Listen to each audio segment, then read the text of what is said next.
भारत दुनिया का सबसे बड़ा लोकतंत्र देश है, लेकिन इस बार सवाल उठ रहा है कि क्या यहाँ चुनाव उतने ही साफ हैं जितने हमें दिखाए जाते हैं। राहुल गांधी ने एक प्रेस कॉन्फ्रेंस में दावा किया कि उनके पास ऐसे सबूत हैं जो इलेक्शन कमीशन और बीजेपी के घोटाले से किए गए वोट चोरी को उजागर कर सकते हैं। राहुल गांधी ने इस घोटाले को एटम बम कहा है। आज हम खोलेंगे इस पूरे मामले की परतें, क्या कहा गया, क्या दिखाया गया और इसमें किसका हाथ है, और क्या सच में बीजेपी वालों ने वोटिंग में घोटाले किए हैं। चलिए फिर जानते हैं इस वीडियो में।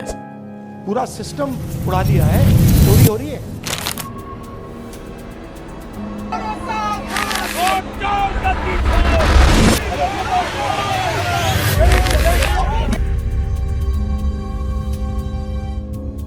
वीडियो में नमस्ते दोस्तों। 7 अगस्त 2025 के दिन राहुल गांधी दिल्ली में मीडिया के सामने आए। उनके हाथ में मोटी फाइलें और लैपटॉप था जिसमें इस घोटाले के सारे सबूत थे, और उस फाइल्स का सारा डेटा 4-5 लोग करीब 6 महीने से कलेक्ट कर रहे थे। और ये सब फाइल्स कर्नाटक में बेंगलुरु सेंट्रल लोकसभा सीट के महादेवपुरा विधानसभा क्षेत्र से दिया गया था। राहुल गांधी ने सीधे कहा कि चुनाव आयोग ने बीजेपी के साथ मिलकर वोटर लिस्ट में हेरफेर की। मेरे पास पुख्ता सबूत हैं। ये सिर्फ गलती नहीं, ये देशद्रोह है। पूरा सिस्टम उड़ा दिया है, चोरी हो रही है। उस प्रेस कॉन्फ्रेंस में राहुल गांधी ने दिखाया कि करीब 1,250,000 वोटों का घोटाला हुआ है, जिसमें से करीब 11,965 डुप्लीकेट वोट्स हैं। मतलब कई लोगों ने एक से ज्यादा 4 से 5 बार वोट किया है। Here is duplicate voter.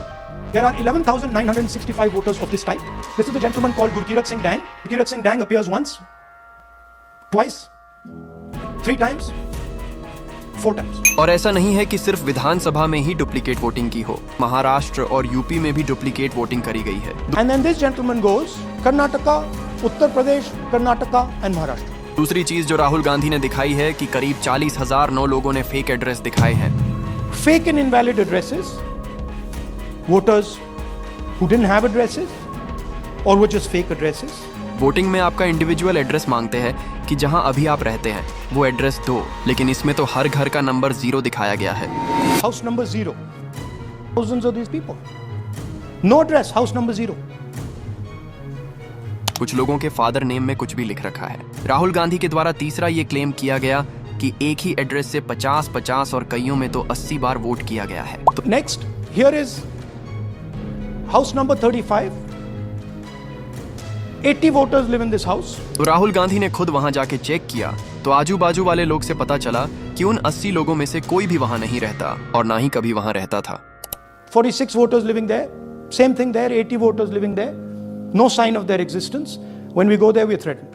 Our people go there, they're threatened. Take video, they're threatened. और ऐसे वोटों का टोटल कैलकुलेशन है वो है 10,452। चौथा क्लेम किया गया था इनवैलिड फोटोज का, जिसमें 4,132 ऐसे वोटर्स हैं जिनका फोटो है ही नहीं, और अगर है तो वो ब्लर या फिर बहुत छोटा दिया गया है। राहुल गांधी ने पांचवा ये क्लेम किया है कि 33,692 लोग ऐसे हैं जिन्होंने फॉर्म 6 का मिसयूज किया है। मतलब कुछ लोगों ने 70 साल की उम्र में भी वोटिंग करी है। 70-year-old. First name Shakun, surname Rani. Now she has no surname, but her first name is Shakun Rani. तो मतलब टोटल 1,250,000 वोटों का घोटाला किया गया है। और राहुल गांधी ने कहा कि ये तो सिर्फ एक ही विधानसभा का डेटा है। ऐसे अगर सभी विधानसभा का डेटा निकालने जाएंगे तो अगला इलेक्शन आ जाएगा, और उतना टाइम हमारे पास नहीं है।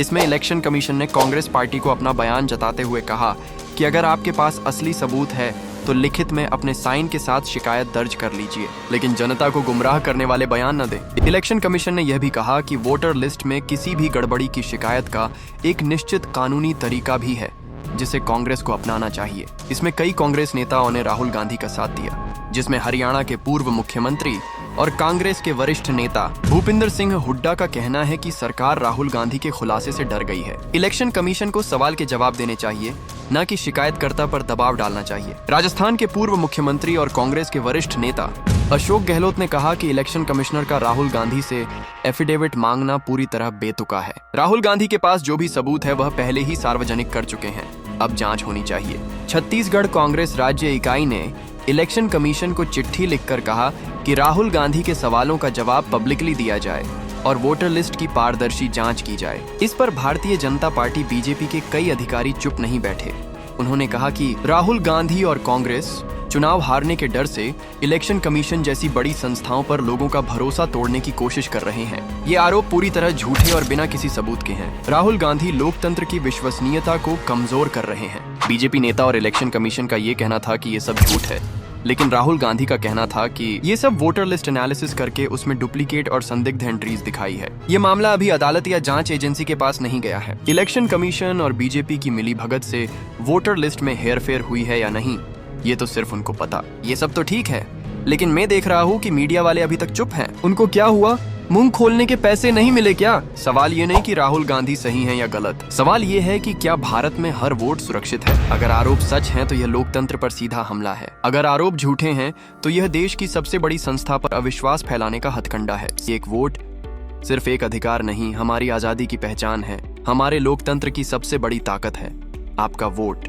अगर उस वोट की सुरक्षा पर सवाल उठते हैं तो यह सिर्फ एक राजनीतिक विवाद नहीं, बल्कि पूरे देश की आत्मा पर चोट है। सच सामने आना चाहिए, बिना किसी दबाव और बिना किसी रुकावट के। चाहे सच कुछ भी हो, हमें इसे जानने का हक है, क्योंकि लोकतंत्र में छुपा हुआ सच कभी भी लोकतंत्र से बड़ा नहीं हो सकता। और याद रखो, एक वोट की ताकत में ही हमारी आजादी का असली अर्थ छुपा है। तो दोस्तों, वीडियो को लाइक और चैनल को सब्सक्राइब कर देना। जय हिंद, जय भारत।